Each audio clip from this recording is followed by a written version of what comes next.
kita akan coba renungkan beberapa kisah tentang diam yang ada di dalam Al-Quran.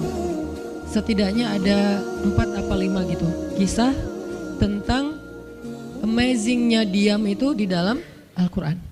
Yang menurut saya nih, setelah saya coba tadabbur beberapa ayat tentang kisah diam ini dalam Al-Quran, ternyata sama, poinnya tuh sama di antara semua kisah, bahwa diam kalau kita lakukan itu tepat dan kita punya alasan yang jelas, maka diam itu akan menjadi jalan lahirnya keajaiban dalam hidup kita. Jadi jalan munculnya keajaiban dalam hidup kita. Banyak orang yang berbicara untuk membela diri, padahal kalau dia diam, Allah yang bela dia. Kita ngebela diri kadang-kadang gak ngaruh, karena pembelaan diri kita tuh dianggap subjektif. Tapi kalau Allah yang bela dia, Allah punya banyak cara dan Allah menggenggam hati manusia.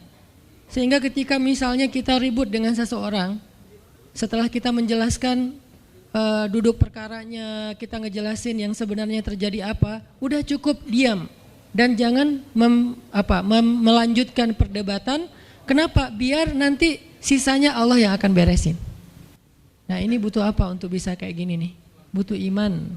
Karena kalau kita imannya lemah, kita kayak agak meragukan Allah bakal ngebelain kita, padahal kita dalam posisi yang benar, mungkin kita akan terus-terusan bela diri. Kita akan tulis panjang sampai di scroll, kita akan narasi dengan kata-kata, kita akan berdebat, kita akan kerahkan semua teman-teman yang bisa ngebelain kita akan cari semua argumen, kita akan cari semua kesalahan dia, dibalikin. Semua cara ini adalah cara orang untuk membela diri dengan cara berucap. Ternyata di Al-Quran Allah pernah menceritakan kepada kita cara membela diri dengan diam. Bahkan kadang-kadang ketika kita membela diri dengan berucap, justru Allah menjauhkan dirinya dari kita. Allah pergi. Kenapa Allah pergi dari kita, berpaling dari kita? Karena saat kita membela diri dengan berucap, dengan ngomong, dengan broadcast, dengan komen, dengan bikin caption dan seterusnya, kadang-kadang di dalam kata-kata kita itu ada hal yang justru gak benar. Ada yang bohong terpaksa gitu. Akhirnya gara-gara pengen bela diri kita jadi bohong. Gara-gara pengen bela diri kita jadi cari-cari kesalahan orang lain. Gara-gara pengen bela diri kita jadi buka aib. Gara-gara pengen bela diri kita jadi melebih-lebihkan sesuatu yang harusnya gak kayak gitu. Artinya justru karena kita berucap, karena kita ngomong malah jadi salah. Akhirnya orang gak respect, Allah lebih gak respect lagi. Sehingga malam ini kita pengen belajar tentang gimana cara menjemput keajaiban ketika kita punya masalah dengan seseorang lewat diam. Mungkin teman-teman sering mendengar hadis yang disampaikan oleh para penceramah, para ustadz. Hanya mungkin malam ini kita akan lebih banyak ngambil contoh. Karena saya pikir narasi-narasi ideal berupa ayat dan hadis udah banyak yang menyampaikan. Tapi membawanya dalam contoh konkret daily kehidupan kita itu mungkin gak semua orang aware. Karena emang kehidupan orang beda-beda. Apalagi misalnya seorang ustadz yang mungkin jarang main sosmed. Dia gak tahu masalah di sosmed itu apa. Seolah-olah sosmed itu bukan realitas hidup. Padahal kita tahu anak muda Indonesia main sosmed sehari gak kurang dari 6 jam. Berarti ada 6 jam realitas kehidupan kita yang jarang dibahas dan dibimbing dengan bimbingan agama Allah, Al-Quran dan hadis. Kenapa? Karena realitas ini kurang difahami oleh sebagian guru-guru, oleh sebagian ulama yang mereka emang agak gak terlalu akrab dengan sosmed. Mereka gak akrab dengan yang namanya Instagram, YouTube, Twitter, Line apalagi. Karena Line ini anak mudanya mungkin ABG banget kan. Jadi agak-agak kurang akrab. Kalaupun mereka pakai itu hanya karena soleh banget kali ya. Karena soleh banget jadi mereka pakainya sebatas sekedar share ceramah doang. Jadi gak main. Bukan pemain sosmed lah. Sekedar menggunakan sosmed sebagai media panggung ceramah. Udah share. Itu juga kadang-kadang yang nge-share-nya admin, jadi nggak ngulik gimana cara itu kurang ngulik. Padahal realitas sosmed itu udah jadi realitas daily kehidupan kita. 6 jam kita ada di sosmed dan 6 jam itu tetap waktu yang akan dihisap oleh Allah. Bukankah selain harta, selain tenaga, selain amal, waktu juga akan dihisap. Maka waktu kita 6 jam itu apakah tidak ada hubungannya dengan agama? Ada banget. Sehingga saya mencoba untuk semampu saya bareng dengan kita semuanya belajar. Bisa nggak ya kita jadi smart netizen? Atau dalam kehidupan sehari-hari bisa jadi smart citizen dengan sikap diam. Gimana sikap diam citizen, smart citizennya? Lagi di jalan, ketika orang lain mungkin bikin kita bete, bikin kita emosi, bisa nggak kita diam? Di rumah ketika kita berselisih dengan pasangan, bisa nggak kita diam? Ya gitulah pokoknya. Jadi kita akan coba bahas diam ini dari angle daily kehidupan kita. Karena saya lebih suka kayak gitu biar langsung praktis bisa dipakai. Memang hadis-hadisnya banyak. Salah satu yang paling terkenal, man kana yu'minu billahi wal yaumil akhir falyakul khairan aw liyasmut. Cuman contohnya doang yang beda-beda. Narasinya sama, kontennya sama. Cuman contohnya beda tergantung angle seorang ustadz dan wawasan kehidupan yang dia jalanin. Dia hidupnya sebagai apa? Kalau hidupnya sebagai seorang ustadz yang ada di dalam masjid, mungkin ya contoh-contohnya adalah tentang di dalam masjid, tentang bergaul sesama ustadz, dengan aktivis, manggilnya akhi ukhti. Tapi kalau dia kehidupannya main, berarti dia akan ngambil contoh tentang main, gimana kita biar tetap bisa soleh walaupun kita lagi main, dan seterusnya. Tapi narasinya sama, man kana yu'minu billahi wal yaumil akhir falyakul khairan aw liyasmut. Atau nanti cerita yang lain kata Nabi, yang paling banyak memasukkan orang ke dalam api neraka 2. 1 lisannya, 2 kemaluannya. Ini 2 hal yang paling sering menyebabkan orang masuk neraka. Kalau kemaluannya kita tahu artinya dia hawa nafsu, syahwat. Kalau lisan ini ngomong, justru gara-gara kita ngomong banyak, kadang itu jadi kayak pemberat timbangan keburukan kita dan itu tuh rugi gitu. Makanya kita perlu belajar, bukan saya ngajak kita, yaudah kita diam aja seharian. Kayaknya agak kurang fair juga ya. Dan saya juga nggak diam seharian. Susah kalau untuk diam seharian, apalagi sama keluarga, kan kita butuh ngobrol sama teman. Ya serealistis mungkin dan senatural mungkin. Cuman kalau lagi ada kasus bisa nggak nih kita diam? Terutama kalau lagi ada kasus. Terutama kalau lagi ada masalah. Dan saya yakin kita tuh pasti sering punya masalah dengan seseorang. Gimana caranya kita diam? Gimana cara Nabi diam ketika diomelin oleh Aisyah radhiyallahu anha? Ngomel, diam. Aisyah ngomel kepada Nabi, enggak menceritakan aib orang lain, enggak mencela, cuman ngomel karena lagi cemburu. Nabi diam. Beres Nabi diam, baru Nabi nanya, udahan Aisyah? Udahan. Terus Aisyah mau apa? Udah. Jadi nggak didebat sama Nabi. Padahal Nabi kalau mau mendebat, hadisnya banyak banget. Tinggal sesungguhnya saya bersabda, kan beres ya. Udah selesai. Tapi kok Nabi nggak pakai hadis? Kok malah kita yang pakai hadis Nabi untuk mendebat? Sementara Nabi pemilik hadis nggak pakai hadis buat berdebat.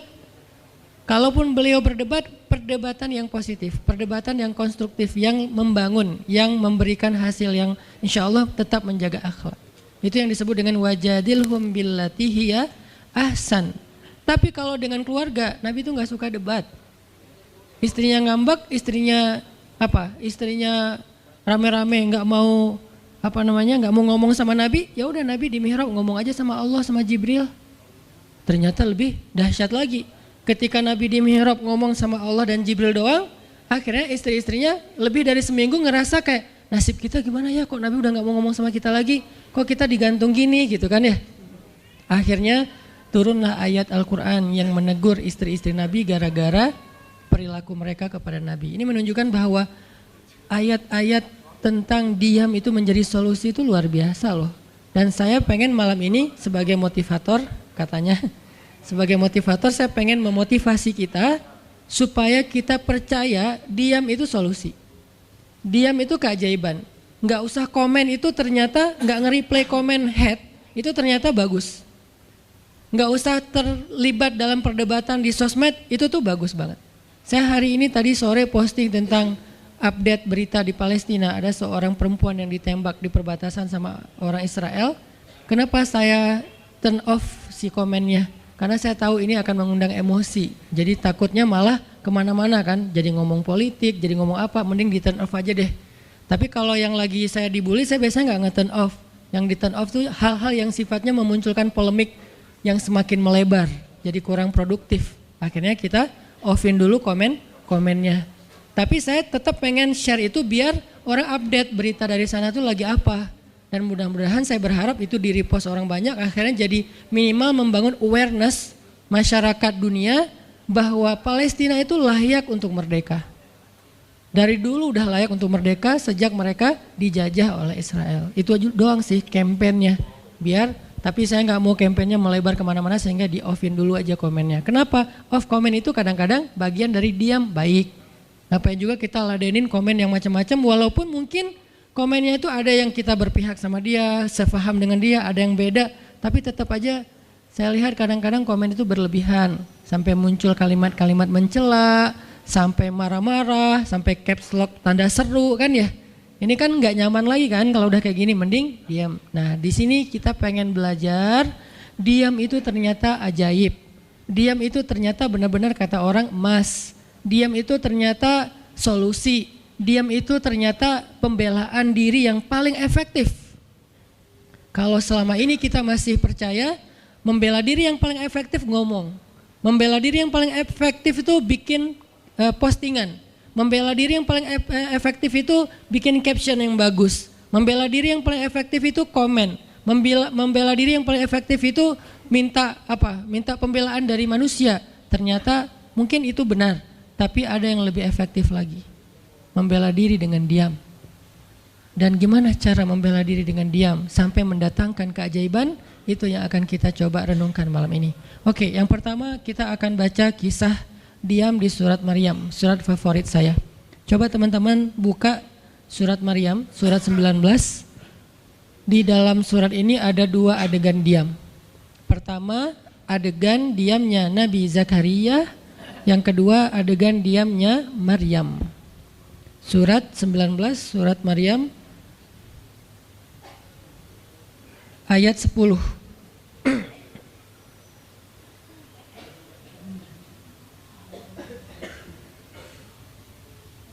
Sekaligus kita pengen belajar kalau kita lagi diam pas kita dicerca, ketika kita disakiti, ketika ada masalah dengan seseorang, kalau kita diam kita ngapain gitu kan gitu ya, nggak diam doang kan, kita ngapain. Nah di sini kita belajar surat 19, surat Maryam ayat 10 dan 11. Kita tilawah bareng-bareng ya.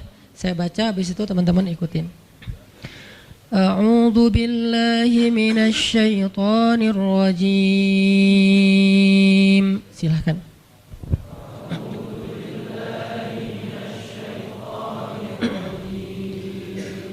Bismillahirrahmanirrahim.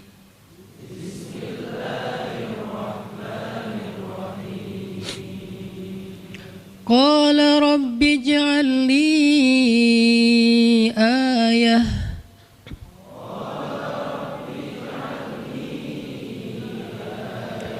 Qala ayatuka alla tukalliman nasa thalatha layalin sawiyya.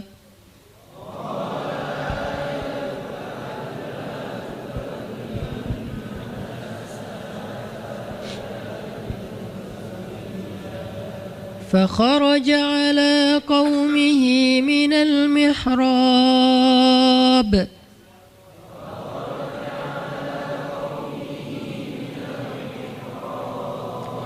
فأوحى إليهم أن سبحوا بكرة وعشيا.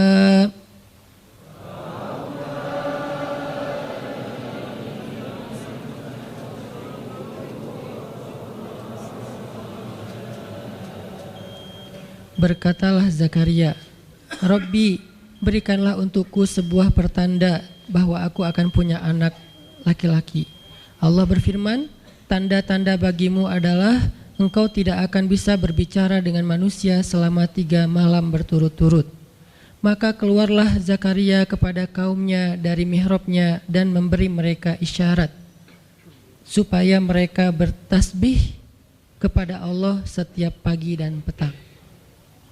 Ini adalah adegan, kita lanjutin sekitar 2 menit sebelum azan. Ini adalah adegan ketika Nabi Zakaria dapat berita gembira akan punya anak laki-laki. Karena Nabi Zakaria berdoa minta anak laki-laki dari sejak nikah sampai usia 80 tahun. Kurang lebih sekitar 50 tahun berdoa. Lama banget, ya Allah beri anak, ya Allah beri anak. Sampai iparnya udah punya anak keren namanya Maryam. Iparnya adalah Imran. Udah punya anak keren banget, cewek, solehah, dari kecil udah beribadah di Masjid Aqsa.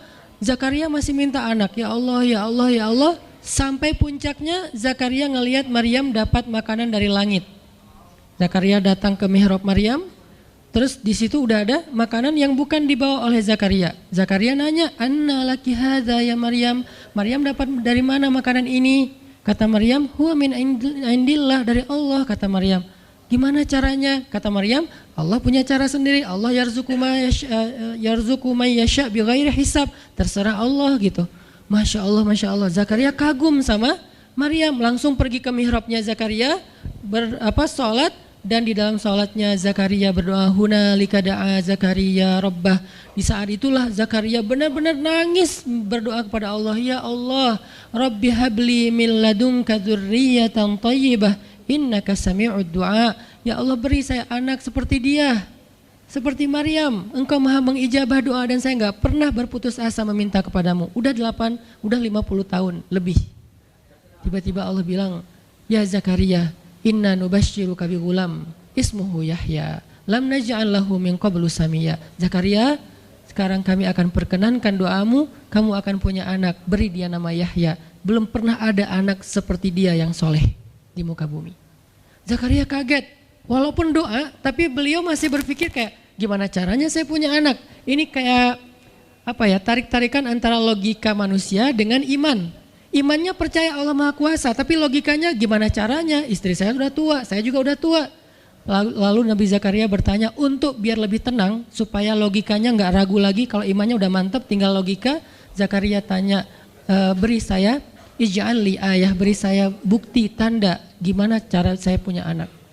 Kata Allah, tandanya alla tukalliman nas salasa layalin sawiya. Kamu tiba-tiba nggak bisa ngomong. Kamu sehat, kamu nggak punya masalah, tapi kamu nggak bisa ngomong. Mau ngomong tuh gak bisa. Kamu bisa tilawah, kamu bisa zikir, tapi kamu gak bisa ngomong.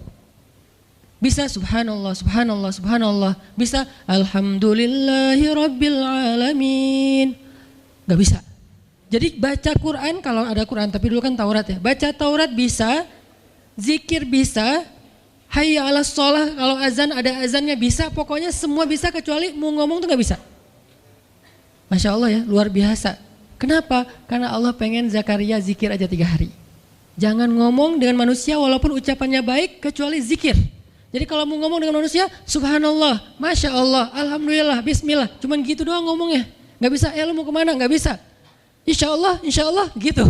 Jadi cuman bisa zikir. Saking Allah pengen Zakaria menghabiskan 3 hari sebelum Allah tunjukkan keajaiban hanya dengan berzikir. Apa poinnya di sini? Kalau kita pengen ada keajaiban dalam diam, maka isilah diam kita dengan zikrullah. Insyaallah nanti kita lanjutkan setelah sholat isya. Bismillahirrahmanirrahim. Teman-teman semuanya, kita lanjutkan tadabbur kita terhadap ayat di surat Maryam, ayat 10 dan 11, kisah keajaiban yang diperoleh oleh Nabi Zakaria alaihissalam. Dengan Allah anugerahkan untuk beliau anak yang super duper keren luar biasa yang bernama Yahya alaihissalam. Dan salah satu cara Allah subhanahu wa ta'ala mendidik Nabi Zakaria untuk menjemput keajaiban itu adalah Allah menyuruh Zakaria untuk diam dan mengisi diamnya dengan zikratullah bukratan wa asiyya. Mengingat Allah pada waktu pagi dan pada waktu petang. Artinya diisi dengan zikir. Dan waktu itu Nabi Zakaria menurut ulama tafsir, beliau tidak cacat lisannya, benar-benar bisa ngomong. Hanya tidak bisa bicara dengan manusia, tapi bisa berzikir. Jadi beliau bisa zikir, bisa mengucapkan kalimat-kalimat Alkitab yaitu Taurat. Beliau bisa membaca ayat-ayat Allah, beliau bisa mengucapkan kalimat bismillah dan seterusnya, tapi nggak bisa ngomong dengan manusia. Dan itu terjadi selama 3 malam. Dan akhirnya setelah 3 malam, Nabi Zakaria tiba-tiba dapat berita gembira kalau istri beliau hamil. Ini pelajaran penting banget buat kita. Kalau ini pernah berlaku terjadi kepada Nabi Zakaria, keajaiban dengan cara kayak gini, maka ini juga akan terjadi kepada kita. Itulah alasan kenapa kisah tersebut direkam dalam Al-Quran, supaya dia menjadi pelajaran hudan lil muttaqin. Itu kenapa Allah katakan Al-Quran hudan lil muttaqin, petunjuk bagi orang yang bertakwa, orang yang pengen memperbaiki diri, orang yang pengen dapat solusi. Muttaqin, orang yang pengen wa may yattaqillaha yaj'al lahu makhraja, dapat jalan keluar. Wa yarzuqhu min haitsu la yahtasib, dikasih rezeki yang enggak terduga-duga. Wa may yattaqillaha yaj'al lahu min amrihi yusra, diberikan kemudahan. Wa may yattaqillaha yaj'al lahu yukaffir anhu sayyi'atih, dihapuskan semua dosa. Wa yu'dhim lahu ajra, dikasih reward yang berlipat-lipat. Maka siapa yang pengen dapetin keajaiban-keajaiban orang bertakwa itu, maka jadikanlah Al-Quran sebagai petunjuknya, hudan lil muttaqin. Nah, gimana cara kita jadiin Al-Quran sebagai petunjuk? Jawabannya juga ada di ayat yang sama, la raiba fih, jangan ragukan ayat-ayat Al-Quran, termasuk kisah-kisah yang ada di dalamnya. Sehingga kalau kita benar-benar percaya kisah Nabi Zakaria mendapatkan keajaiban dengan cara diam dan zikir, maka kita coba terapin itu dalam masalah hidup kita, insya Allah kita juga akan mendapatkan keajaiban dan kejutan seperti yang didapatin oleh Nabi Zakaria. Itu pesan poin yang ada di dalam ayat 10 dan 11 surat Maryam. Sehingga buat sebagian orang yang mungkin ngerasa selama ini sering disakiti, sering dicuekin, sering didebat, sering diapain, jangan terlalu diladenin. Kadang-kadang ada teman saya nanya ke saya, Ustadz, ini ada yang ngomongin Ustadz gini di sosmed, perlu kita balas nggak nih? Saya bilang udah diamin aja. Itu tuh santai, tapi sebetulnya itu ada kayak alasan kenapa saya memilih sikap itu, bukan karena kayak males ribut. Sebetulnya kadang-kadang kan ribut itu kayak nyenengin ya, kayak olahraga apa ya, emosi gitu kan. Rame-rame di sosmed itu kayak asik kan, kayak kita ngegame gitu kan.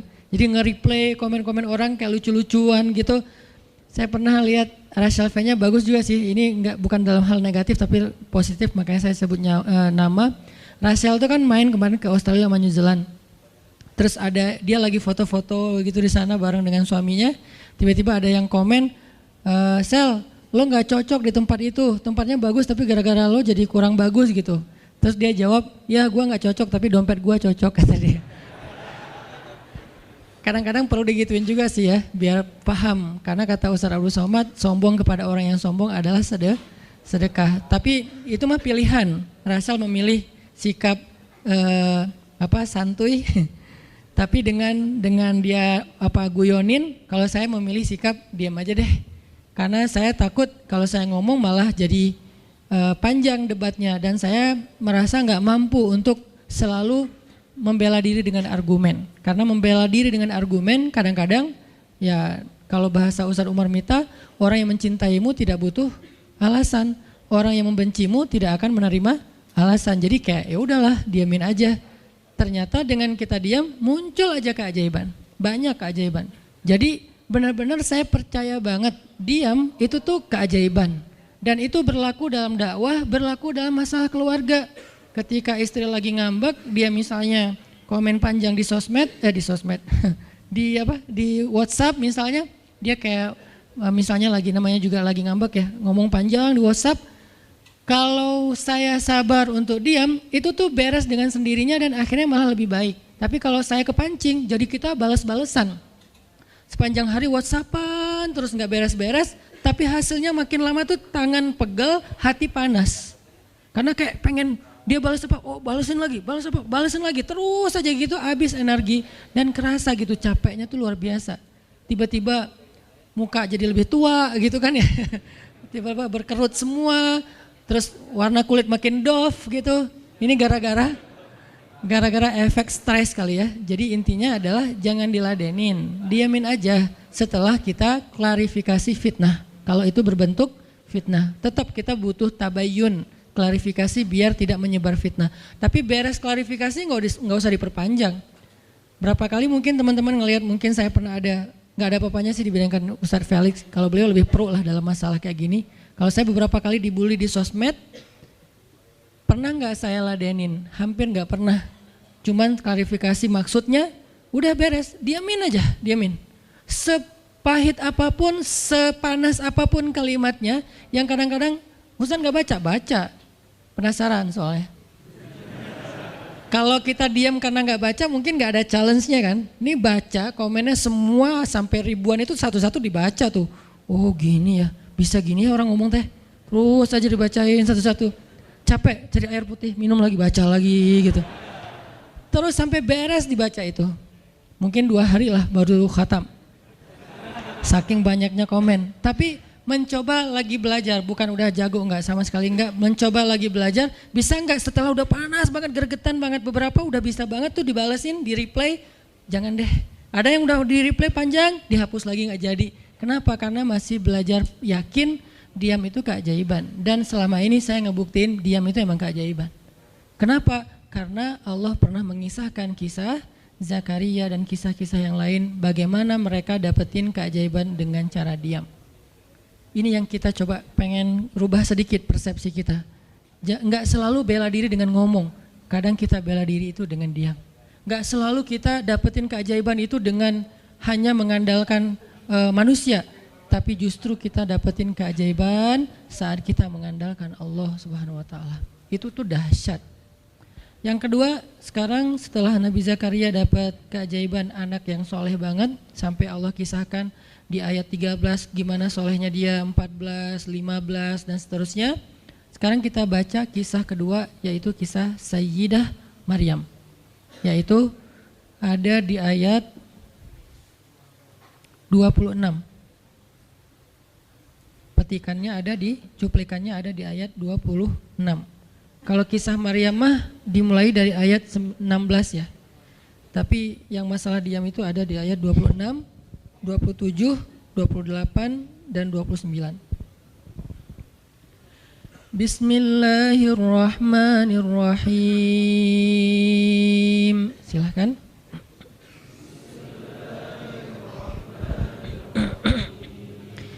Fakuli washrabi wa qarri aina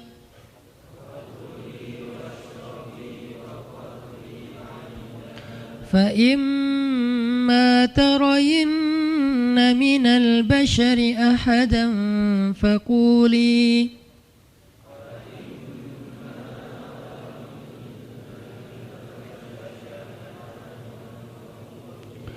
فقولي إني نذرت للرحمن صوما فلن أكلم اليوم إنسيا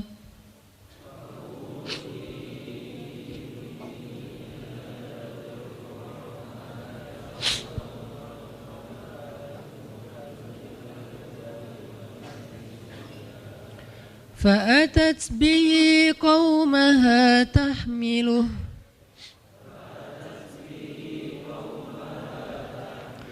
قالوا يا مريم لقد جئت شيئا فريا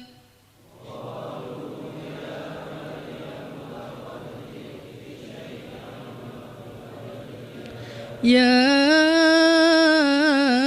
أخت هارون ما كان أبوك امرأ سوء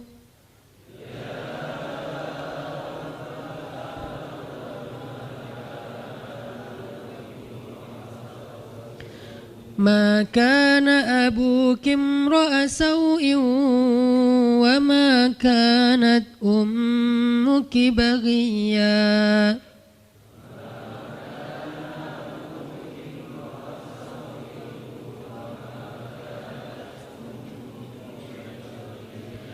فأشارت إليه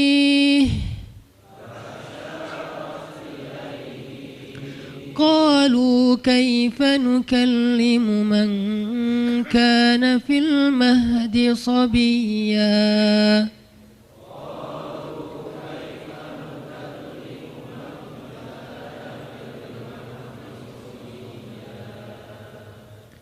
Dan maka makan dan minumlah dan bersenang hatilah engkau wahai Maryam, dan jika engkau bertemu dengan seseorang, katakanlah sesungguhnya saya telah berazam untuk berpuasa pada hari ini dan saya tidak akan berbicara dengan manusia pada hari ini.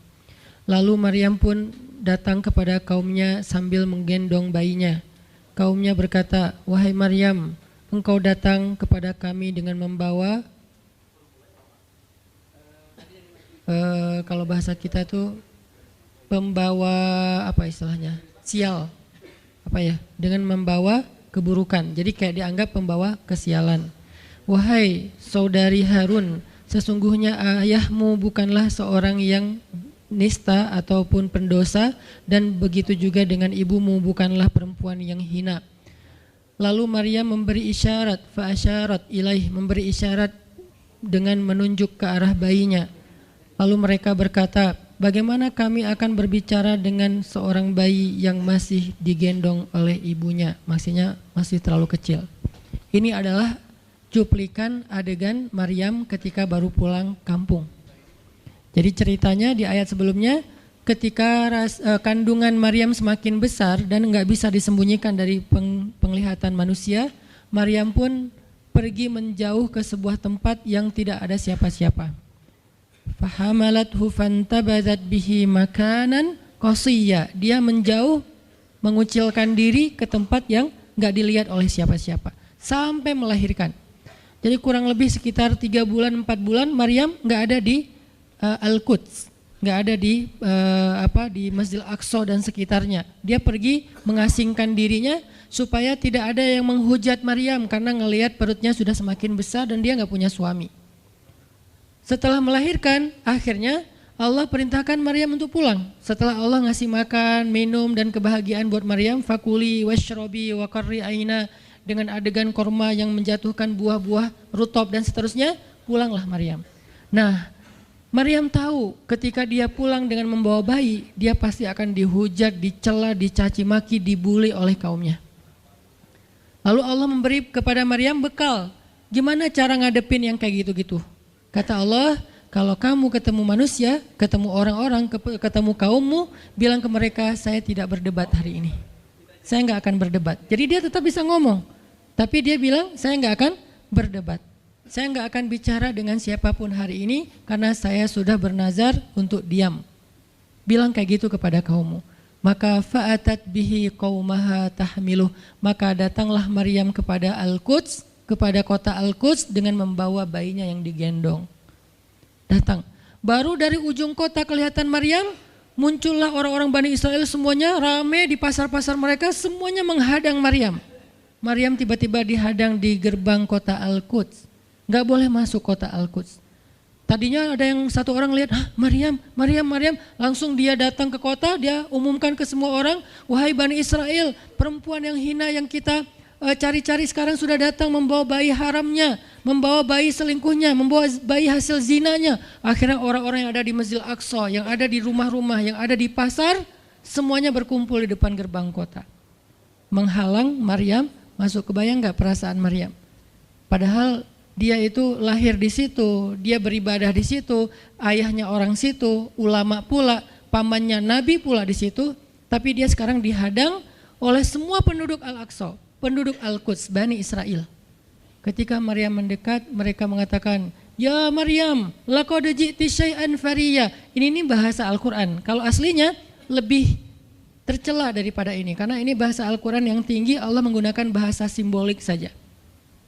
Yang terjadi, mereka mencela Maryam. Mereka bilang, Maryam kamu pembawa sial, Maryam kamu perempuan hina, Maryam kamu tukang zina, Maryam kamu selingkuh, Maryam kamu ternyata pelakor, segala macam. Kebayang gak seorang perempuan yang mulia dituduh dengan kata-kata kayak gini? Sedih, pengen jawab, pengen bilang saya ini nggak pernah berbuat dosa, ini nih Allah yang ngasih kepada saya nggak punya suami dan saya diberikan anak yang suci dan segala macam. Enggak. Tanya kepada Zakaria kalau nggak percaya, saya punya buktinya segala macam, nggak usah, diam aja. Maryam bisa ngomong kalau mau. Maryam by the way adalah perempuan secerdas Sayyidah Aisyah. Dia itu kayak Aisyah cerdasnya, kayak Khadijah bijaksananya, kayak Fatimah lembutnya, kayak Asia sabarnya. Maryam itu istimewa. Sampai sebagian ulama mengatakan Maryam satu-satunya nabi dari perempuan. Satu-satunya nabi dari golongan perempuan. Sebagian kecil ulama ada yang menyebutkan demikian. Sehingga mereka menyebut Maryam alaihassalam. Saking Maryam ini keren banget, istimewa banget. Tapi jumhur ulama sejarah mengatakan Maryam bukan nabi, tapi dia perempuan solehah, orang soleh, bahkan satu dari 4 perempuan sempurna di muka bumi, dan tidak ada yang kelima. Cuman ada 4. Kamula minar rijali katsir, kata Nabi. Laki-laki yang sempurna itu banyak, yaitu para rasul dan para nabi. Walam yakmul minan nisa illa arba'ah, tidak ada perempuan yang sempurna kecuali 4. Asiyah istri Fir'aun, kemudian Maryam anaknya Imran, kemudian Khadijah istri Rasulullah, dan Fatimah bintu Rasulullah. Artinya Maryam ini istimewa banget. Dia kalau mau argumen, dalilnya lebih banyak daripada para rabi-rabi Yahudi yang ada di situ. Karena ketika Maryam dulu berkhidmat di Masjid Aqsa, Maryam itu nggak belajar seperti yang lain-lain. Karena kan dulu orang Bani Israel itu paling anti sama cewek ya. Buat mereka perempuan itu kasta kedua. Seolah-olah perempuan itu nggak punya hak yang sama dengan laki-laki. Laki-laki punya hak belajar di Masjid Aqsa, perempuan nggak boleh. Ini kesenjangan gender di masa Bani Israel dulu. Jadi kalau ada yang mau nuduh Islam sebagai tidak memperhatikan masalah gender, dia harusnya baca sejarah. Justru Islam, Al-Quran, Taurat, Injil mengangkat perempuan untuk setara dengan laki-laki. Awalnya perempuan itu hina di masyarakat Bani Israel, dianggap pembawa sial. Sampai masyarakat jahiliyah sebelum Islam datang, apa yang terjadi dengan bayi perempuan? Dibenamkan dalam pasir hidup-hidup, dibunuh, dilempar dari bukit supaya mati langsung seketika. Kenapa? Termasuk Umar pernah membunuh bayi perempuan. Umar radhiyallahu an. Kenapa dia sedih banget? Karena dia ingat masa lalu ketika dia pernah membunuh bayi perempuan. Kenapa mereka membunuh bayi perempuan? Karena dianggap perempuan ini membawa sial. Tapi datang Islam mengubah tradisi itu. Mengubah persepsi publik. Yang tadinya perempuan dianggap hina, dalam Islam dikatakan surga ada di bawah telapak kaki ibu. Muncul harga diri perempuan naik. Apalagi sebaik-baik kalian yang paling baik untuk istrinya dan aku yang paling baik untuk istriku di antara kalian. Muncul lagi hadis, kalau seandainya laki-laki mau bersabar terhadap istrinya, maka harusnya dia bersabar 70 kali sehari kalau dia disakiti oleh istrinya. Yang ke-71 baru dia boleh marah. 70 belum boleh marah. Jadi perempuan, ibu-ibu, istri kalau mau bikin suaminya sebel sampai 69. Atau 70 boleh lah. Tapi yang ke-71, nah ini udah layak dimarahin. Tapi kan gak pernah ada sampai 70 kan. Paling juga 10%-nya lah, 7 kali sehari. Dan itu istiqomah setiap hari. Hari ini kok kamu gini lagi sih, kemarin udah beda hari. Jadi beda hitungannya, 0 lagi mulai dari awal. Tapi nanti ada hadis penyeimbang. Nabi itu kan bijaksana banget. Yang diajarin bukan cewek doang, cowok juga diajarin. Ketika hadisnya supaya memuliakan perempuan ada, nanti ada lagi hadis laki-laki. Seandainya seorang perempuan menjilat luka dan darah dan nanah di tubuh suaminya, itu belum bisa membayar satu saja kebaikan suami kepada dia. Jadi menjilat lukanya aja belum bisa bayar kebaikan, terus ngapain marah-marah coba. Sehingga dua-duanya ada nasihat untuk suami. Kalau istrinya lagi ngambek, namanya juga lagi sedih, ya udah kamu sabar aja 70 kali. Untuk istri, jangan ngambek, karena kalau kalian berbuat baik aja belum bisa bayar kebaikan mereka. Terus gimana dong Ustadz? Ya udah, sekarang solusinya adalah sama-sama mengambil sisi baiknya. Kayak gitu nasihat Nabi. Makanya saya agak kurang setuju kalau khutbah Jumat itu memakai hadis menjilat darah dan nanah. Karena yang dengar suami. Wah bener nih khutbah Jumat, saya senang banget khutbah Jumat hari ini. Pulang-pulang, mah tadi khutbah Jumat keren banget. Nih mah, kebenaran aku catat, nih mah gak bisa. Kalau khutbah Jumat pakailah hadis sabar 70 kali. Menasihati suami. Kalau majelis taklimnya ibu-ibu, masalah tadi seandainya saya boleh menyuruh manusia sujud kepada manusia, saya suruh sujud istri kepada suami. Masing-masing ada hadisnya, jangan disilang. Ini gak bijak dalam ceramah, karena harusnya memberi nasihat yang bisa memperbaiki, bukan menambah tuntutan baru. Wah benar nih kalau suami saya dengar, harusnya suami saya datang, Ustadz boleh enggak acara selamatan di rumah saya nanti temanya ini gitu. Kalau perlu ngundang Ustadz yang dia kenal, request dulu untuk ngemojokin pasangan, ini enggak bijak. Balik lagi ke cerita tadi, Maryam tuh pinter banget, cerdas banget. Dari kecil dia udah hafal Taurat. Ibarat anak sekarang hafal Quran. Dan lebih sulit ngafal Taurat daripada Quran. Kenapa? Karena bahasa Al-Quran itu sastra banget. Jadi ngafalnya itu kayak ngafal syair. Itu aja udah susah kan? Kebayang gak ngafal Taurat? Lebih sulit lagi tuh. Dan Maryam dari usia di bawah 5 tahun udah khatam Taurat. Udah tahu tafsir Taurat usia 7 tahun. Bahkan saking keren dan pinternya Maryam, kadang-kadang ketika Maryam ngobrolin tentang Taurat sama Zakaria, itu Zakaria sampai geleng-geleng kepala. Maryam, gitu maksudnya? Sampai nanya ke Maryam. Gitu om maksudnya. Maryam ngomongnya ke Zakaria udah kayak ngajar gitu. Saking pinternya Maryam. Jadi hadis-hadis Zakaria Maryam hafal. Kan para anbiya itu punya hadis kan. Hadis Zakaria dihafal oleh Maryam. Tauratnya Musa dihafal oleh Maryam. Kebijaksanaan para nabi dihafal oleh Maryam. Dia dari usia 10 tahun itu udah jadi ulama besar Maryam. Artinya kalau misalnya orang mau berargumen dengan Maryam, dia punya banyak bahan. Dia punya banyak narasi. Dia lagian Maryam itu pintar ngomong. Tapi Maryam diam. Jadi kalau kita ngerasa pintar ngomong, pintar komen, pintar apa, tetap aja kita punya alasan harusnya kita diam. Karena Maryam yang lebih daripada kita ternyata juga diam. Akhirnya Maryam diam. Dikatakan ya ukhta Harun. Diingatkan lagi dengan kemuliaan keluarga Imran. Ya ukhta Harun ma'akana abuki mra'asau. Wa ma kanat ummuki baghiya. Ayah kamu itu Imran loh Maryam, kamu enggak malu punya bayi di luar pernikahan sementara keluarga kalian itu keluarga baik-baik. Apa kamu tega menyakiti ayahmu, mencoreng nama besar dan nama baik keluarga besarmu dan seterusnya. Maryam makin luar biasa panas banget, sedih banget. Dan Maryam itu yang lebih berat lagi teman-teman. Mungkin kalau kita digituin agak kebal ya. Terutama cowok lah. Cowok kalau digituin agak kebal karena emang kurang berperasaan sih kalau cowok ya. Coba lihat dari angle cewek. Cewek itu lebih peka loh dari kita. Kita mah mungkin lebih mudah lah diam. Diomelin, diam aja. Karena kita kan orangnya agak santuy gitu kan. Kalau cewek itu gak bisa gitu. Makanya lihat angle ini dari angle cewek. Kalau tadi Zakaria, sekarang Maryam. Dan Maryam lebih peka daripada semua cewek yang ada di muka bumi. Lebih perasa lagi daripada perempuan yang ada di muka bumi. Sangat-sangat pemalu. Saking pemalunya ketemu cowok keren, ta'awuz coba. Cewek itu perasaannya lebih dalam daripada kita. Jadi kalau misalnya cewek-cewek, Maryam tuh gak punya ketemu cowok keren aja dia ta'awuz. Siapa cowok keren yang ditemui Maryam? Jibril. Gabriel loh yang ditemuin. Dan waktu itu Jibril menjelma. Apa?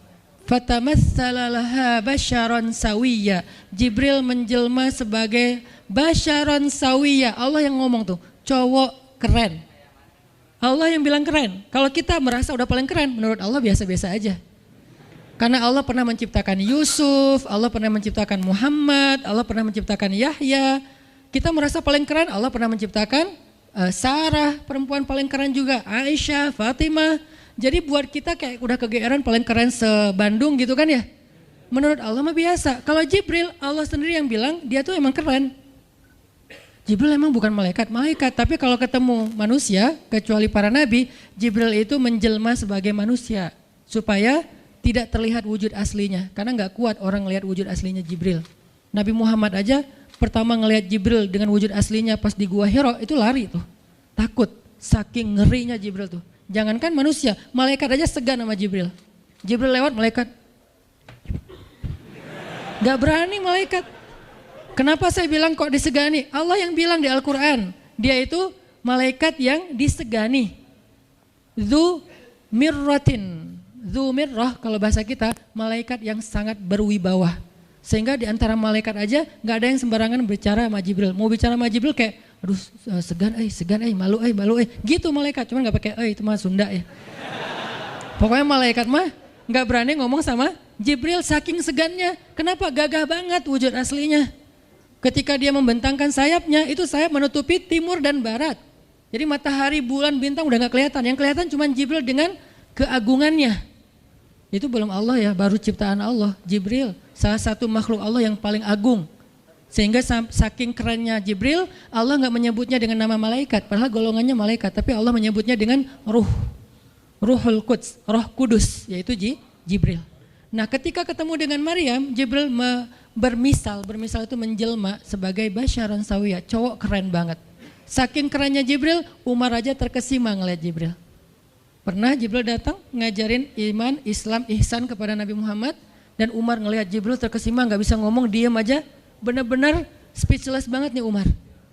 Jibril udah pulang, baru Nabi nanya, Umar tahu nggak itu siapa? Hah, apa Rasul? Gitu. Saking masih kayak terkesima, apa Rasul? Tahu nggak barusan siapa? Siapa ya Rasulullah? Saya nggak kenal orang itu, kok keren banget. Kata Rasul, itulah Jibril. Masya Allah, itu Jibril. Ya Alhamdulillah bisa ngeliat Jibril langsung, tahu gitu tadi. Gitu ya. Kalau bahasa kita mah udah langsung pengen foto-foto kan sama Jibril. Kebayang nggak cowok sekarang lihat Jibril? Baru lihat apa artis Korea aja kita udah kayak gimana kan, BTS atau apa, udah segala macam, udah guling-guling, udah gigit jari. Baru BTS doang.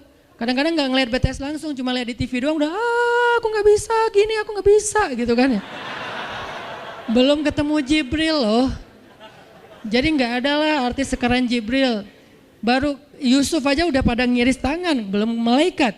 Sampai ketika cewek-cewek ketemu Yusuf, mereka bilang apa? Ini bukan manusia, ini malaikat. Jadi gantengnya Yusuf tuh bukan ganteng-ganteng apa?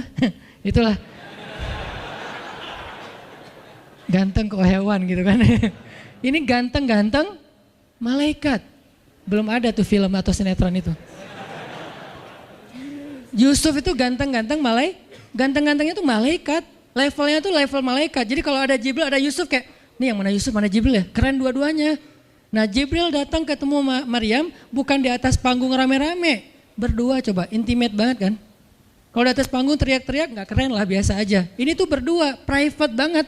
Di satu ruang kecil, berdua nggak ada yang tahu, tiba-tiba Jibril berdiri di depan Maryam, senyum dengan khas senyumnya malaikat yang mematikan gitu. Maryam pas buka mata lagi zikir ngelihat Jibril depan matanya keren banget, langsung Maryam bilang apa? A'udzubillah. Cie, wibawa banget kan Maryam? A'udzubirrahmani minka in kunta taqiyya. Jadi emang elegan sih orang-orang soleh tuh. Dia langsung nunduk, dia bilang A'udzubirrahmani minka in kunta taqiyya. Aku berlindung kepada Allah yang Maha Rahman. Kenapa ngomongnya Rahman? Karena keren. Kalau enggak keren, a'udzubillah. Karena keren, A'udzubirrahman. Tapi masih ta'awuz, cuman pakainya Rahman. Karena Allah tuh maha pengasih yang udah bikin kamu tuh keren. Diksinya luar biasa ya.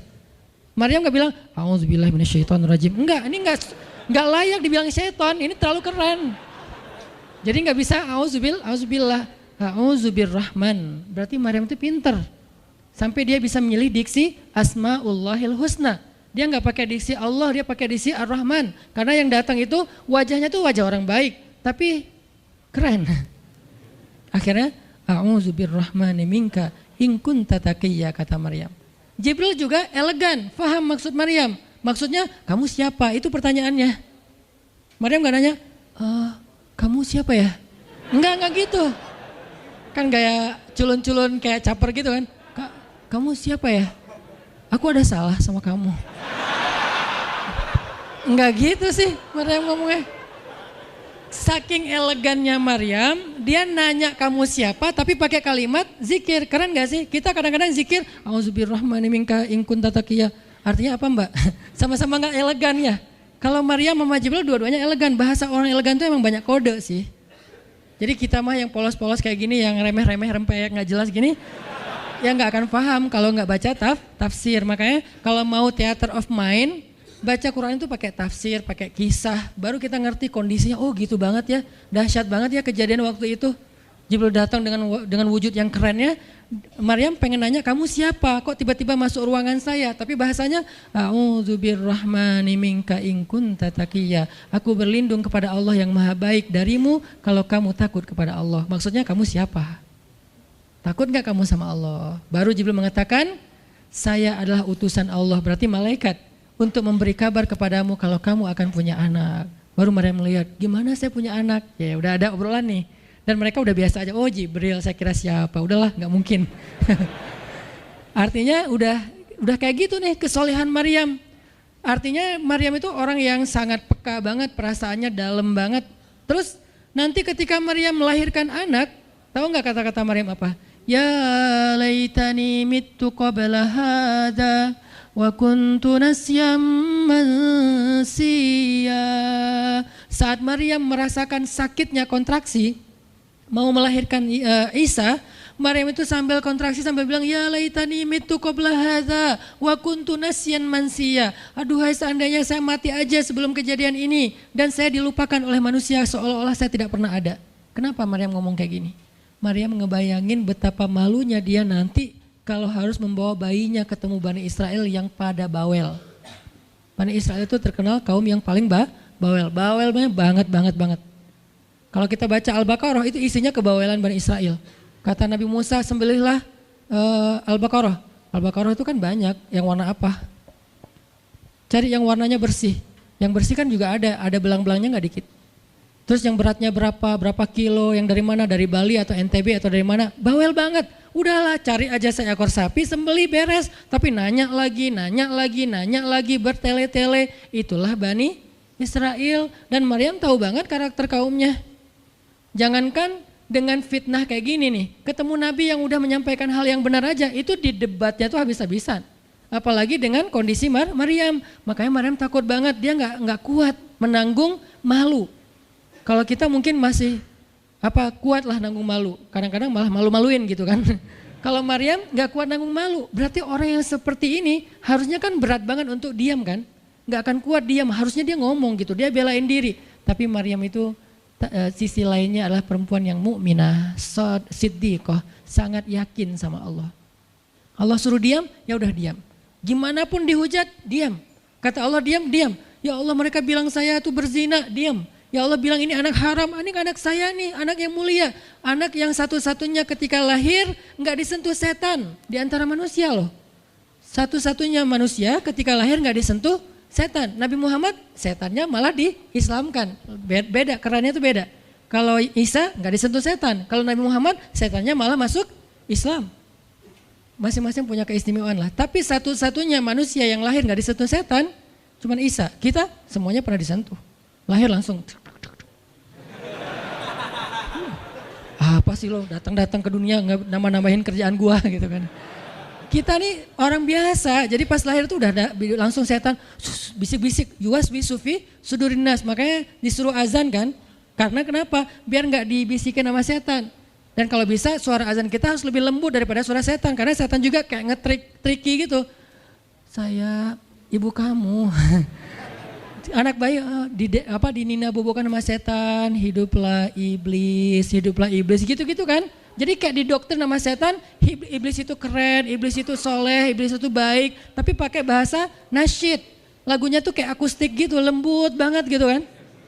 Makanya suara muazin kalau azanin anaknya yang lembut. Jangan azan Allah Akbar, asyhadu alla ilaha illallah. Dia malas ke masjid nanti kalau udah dewasa. Kenapa? Gue malas banget dengan suara ini nih. Salahnya siapa coba? Salah ayahnya. Belajar azan di Al-Latif sama Muzammil sama Teras Tahfiz biar azannya tuh kayak Allahu Akbar.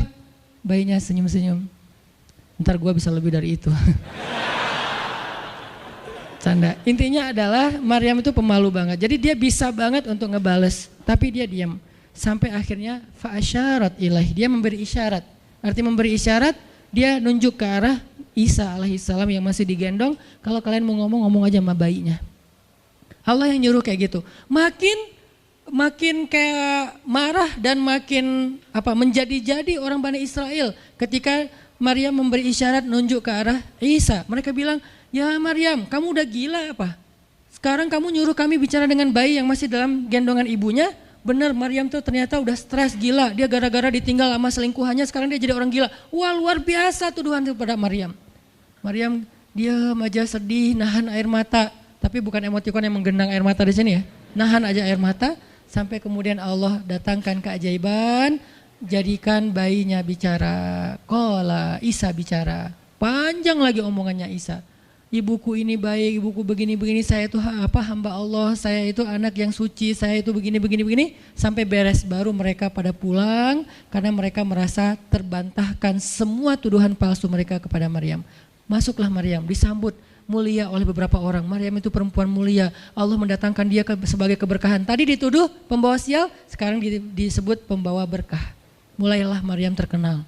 Isa dididik, kemana Isa pergi, anak-anak kecil segengnya Isa pengen jadi temannya Isa. Gue temannya Isa lo, gue temannya Isa lo. Gak lama kemudian Isa jadi temannya Yahya. Ketika dia udah bisa main sama Yahya, main berdua sama Yahya. Kemana-mana berdua, Yahya, Isa. Tapi usianya agak jauh berbeda. Ketika Yahya udah masuk SD, Isa barulah lahir. Jadi kayak agak sekitar 7-10 tahun lah kurang lebih mereka jarak usianya. Tapi pas Isa udah remaja, mereka udah nyambung ngobrol. Nah, kelebihan masing-masing, kalau Yahya ini penghafal kitab Taurat, datang Isa, Yahya menghafal kitab Injil. Yahya Nabi, Isa Rasul, satu level di atas Nabi. Kalau Nabi mengikuti ajaran Rasul sebelumnya, kalau Rasul membawa ajaran baru. Jadi sebelum Isa lahir, Yahya mengikuti ajaran Musa dengan kitab Tauratnya. Setelah Isa lahir, Yahya mengikuti ajaran Isa dengan kitab Injilnya. Jadi bisa dibilang Nabi yang mengikuti dua ajaran Rasul, Yahya alaihissalam.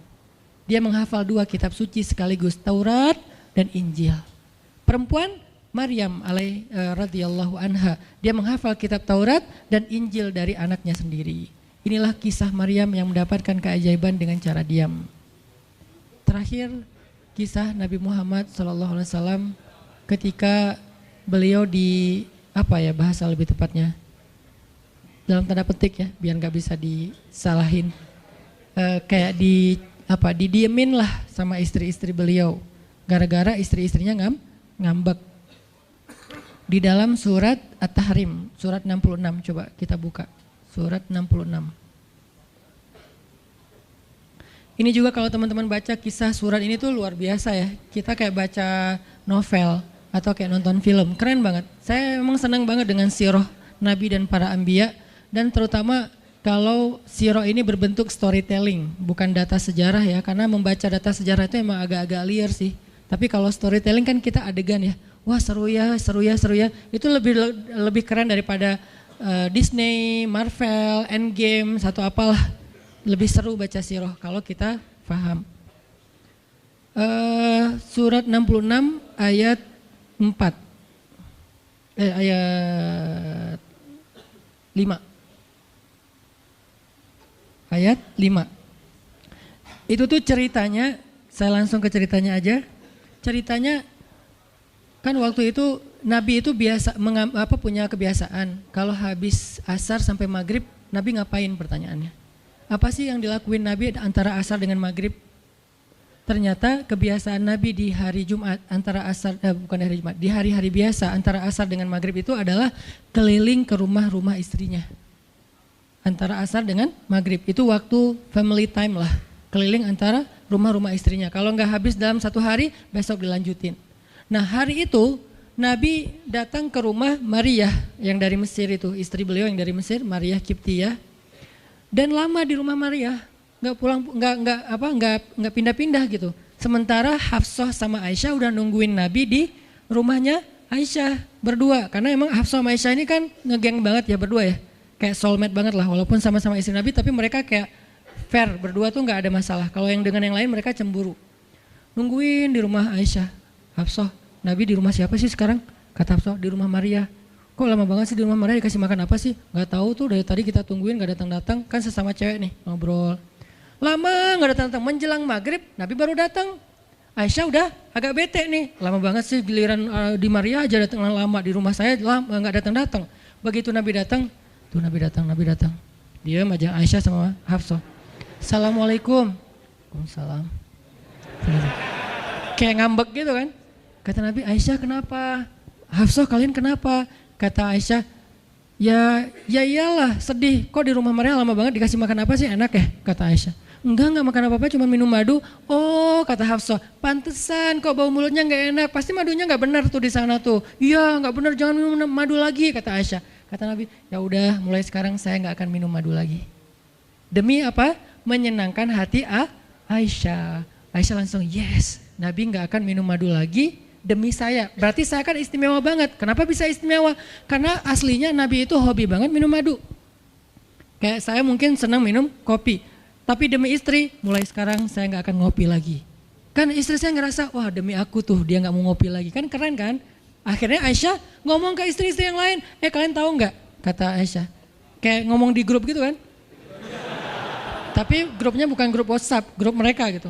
Kalian tahu nggak? Nabi sekarang nggak akan minum madu lagi loh. Kenapa? Karena aku.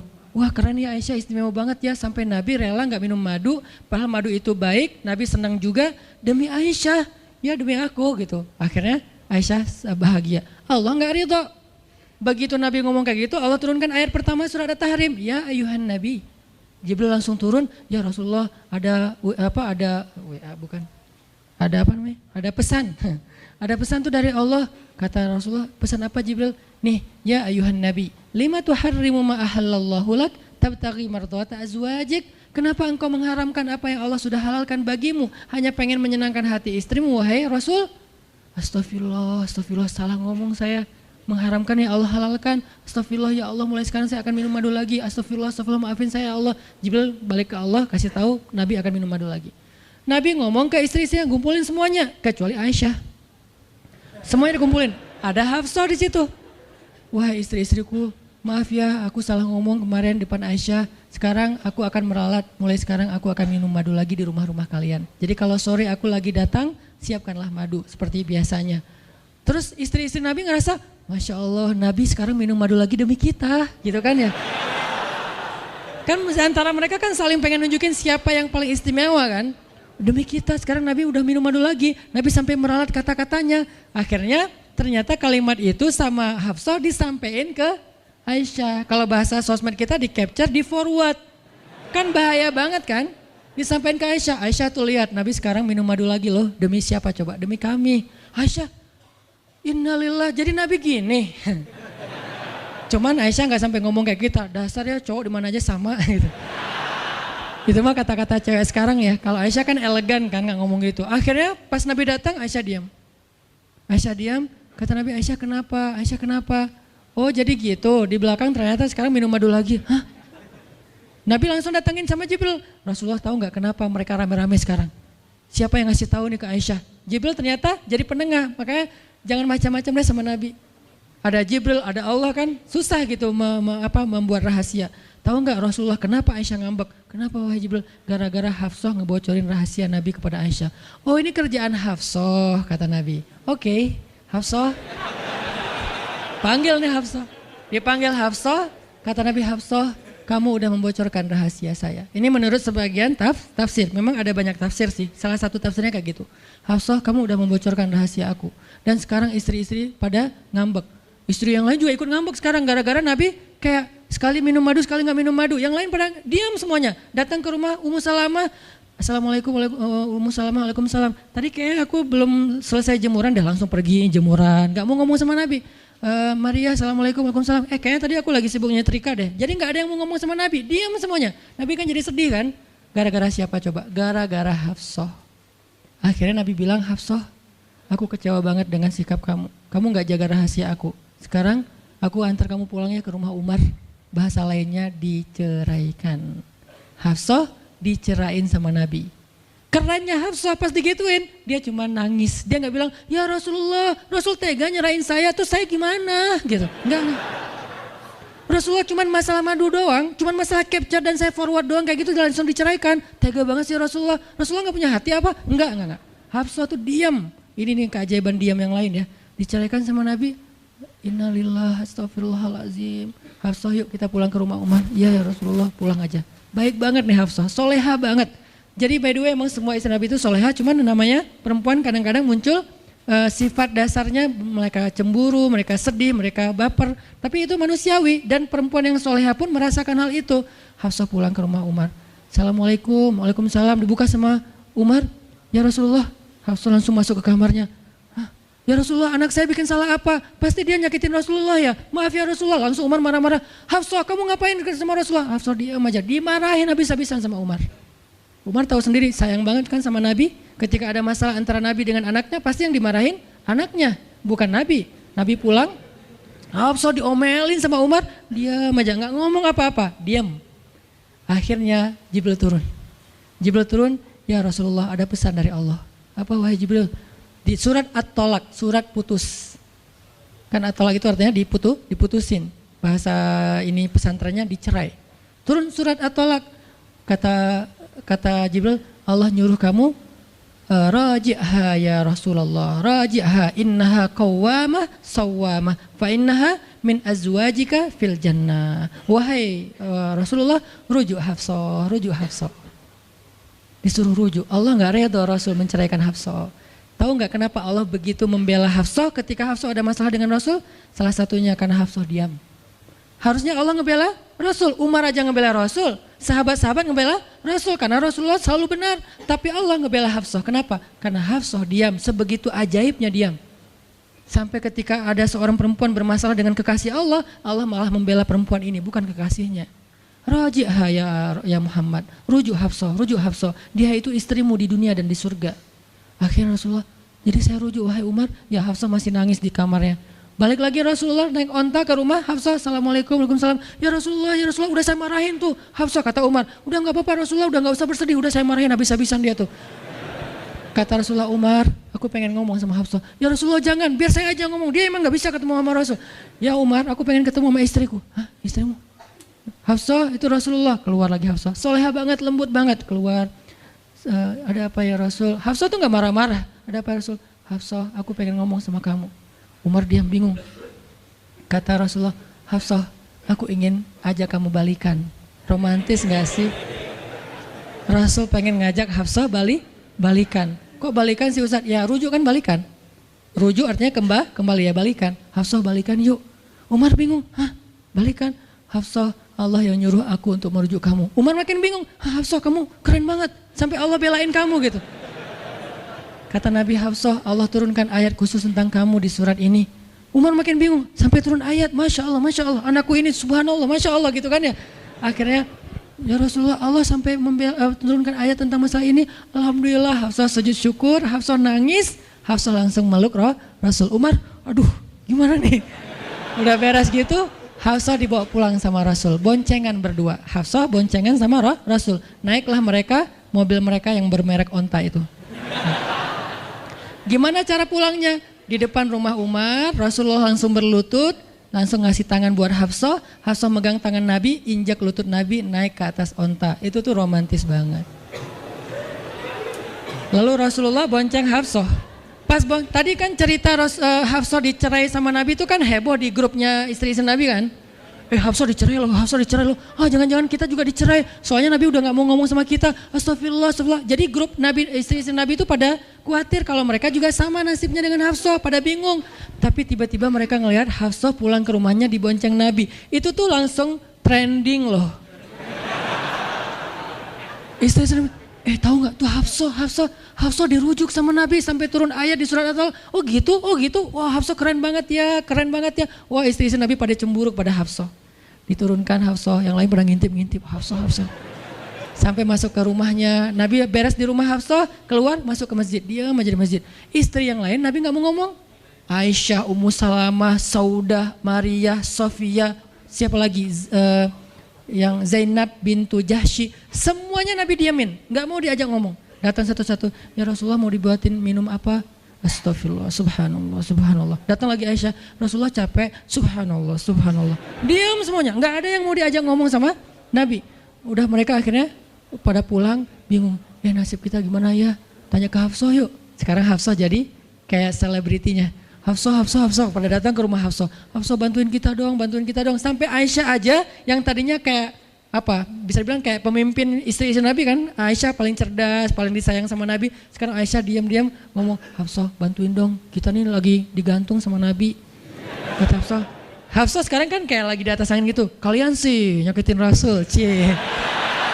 Hafsah tuh kayak wah lagi masa-masanya Hafsah gitu kan. Hafsah gimana dong? Ya udah ngomong aja langsung sendiri. Rasulullah nggak mau ngomong sama kita. Ya udah coba minta tolong ke ayah kamu Aisyah, kan ayah kamu dekat sama Rasulullah.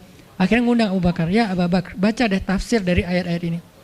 Abu Bakar datang, ayah tolongin kami dong. Kenapa? Kami itu dianggurin sama Nabi, didiamin. digantung udah seminggu lebih, jangan-jangan kami juga dicerai kayak Hafsah. Kalau Hafsah dicerai tapi udah dirujuk, kami gimana nasibnya? Akhirnya ya udah biar aku yang ngomong sama Rasul. Datanglah Abu Bakar ke masjid, Rasul lagi zikir. Ya Rasulullah, itu istri-istrimu ngutus saya, subhanallah, subhanallah, subhanallah. Ya Rasulullah, Masya Allah, Masya Allah, Masya Allah. Ya Rasulullah, la ilaha illallah. Abu Bakar aja Rasul gak mau ngomong sama dia. Padahal Abu Bakar itu udah paling akrab sama Nabi. Abu Bakar diam, gak bisa diajak ngomong nih. Abu Bakar balik lagi ke rumah istri-istri Nabi. Kata istri-istri Nabi, gimana Abu Bakar? Astagfirullah, innalillah, gimana kalau Abu Bakar aja gak bisa, gimana yang lain? Terus akhirnya datang lagi ke Hafsah. Hafsah bantuin dong, kita udah gak jelas nasibnya nih. Kata Hafsah, ya udah aku minta tolong ayahku ya. Hafsah masih kayak gak mau langsung ke dia gitu. Ya udah aku minta tolong ayahku ya, panggillah Umar. Ayah bantuin mereka dong, nasib mereka sekarang lagi terkatung-katung gitu.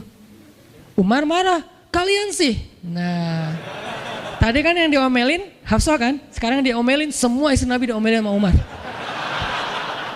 Dan salah satu kalimat omelannya Umar, itu tuh kerennya Umar sampai di-repost sama Allah. Coba, ada nggak manusia yang kata-katanya di-repost Allah? Nggak ada, cuman Umar. 2 kali kata-kata Umar di-repost oleh Allah. Arti di-repost apa? Ditayang ulang di Al-Quran. Kan repost itu berarti tayang ulang kan? Di capture, langsung di copy, paste, langsung ditayangin. Itu tuh kata-kata cuman Umar yang pernah digituin sama Allah. Kata-kata Umar apa? Ayat ke-5. Kata Umar, kalau kalian gak minta maaf sama Nabi, Allah bisa aja mentalak kalian, menceraikan kalian dari Nabi, lalu menggantikan untuk Nabi istri yang lebih solehah, lebih hafizah, lebih bertaubat, lebih baik, lebih cantik, lebih perawan daripada kalian. Itu tuh kata Umar yang ada di ayat ke-5. Jadi bisa dibilang ayat ke-5 adalah ayat repostnya kata-kata Umar, saking kerennya Umar. Sampai Nabi pernah bilang kalau ada Nabi setelah aku, Umar lah orangnya, cuman gak ada Nabi setelah aku. Jadi kalau ada orang yang benci sama Umar, saya heran, dia baca sirah apa? Karena Umar itu keren banget, Abu Bakar tuh keren banget. Kalau kita baca sirah mereka dahsyat tuh. Dan kalau ada yang bilang Umar sama Ali itu gak akur, aneh juga. Karena Ali memberi nama anaknya, yang pertama Abu Bakar, yang kedua Umar, yang ketiga Utsman. Ketika ditanya sama Umar, ya Abul Hasan kamu memberi nama mereka dengan nama-nama kami, kenapa? Kata Ali, aku berharap mereka jadi orang soleh seperti kalian. Terus gimana caranya Ali ngasih nama Umar sementara dia benci sama Umar? Gak mungkin dia benci, masa ngasih nama orang yang dibenci kan? Dek namanya siapa? Namrud. Kok Namrud sih? Kan ayah saya benci banget sama Namrud. Datang lagi, dek namanya siapa? Iblis. Kok iblis sih gitu kan ya? Gak mungkin lah. Ngasih nama anak pasti karena sayang. Kayak saya ngasih nama Aisyah, Maryam, Mutia, Yahya, Ertugrul itu karena memang saya ngefans dan ngidolain banget dengan nama-nama ini. Yahya, Ayyash, 3 tokoh di situ.